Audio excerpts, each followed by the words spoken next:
Miss Anty is here and we will learn how to cook food and make drinks by using the cooking verbs and cooking instructions.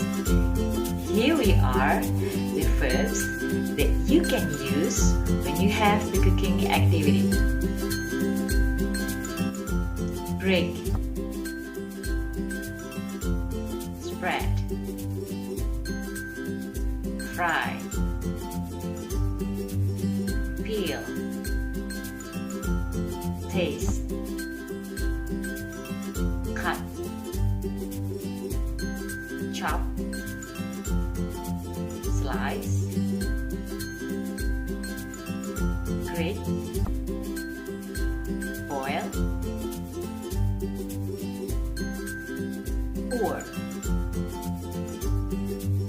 add, bake, stir. Thanks for watching and hope you learned a lot. Bye bye.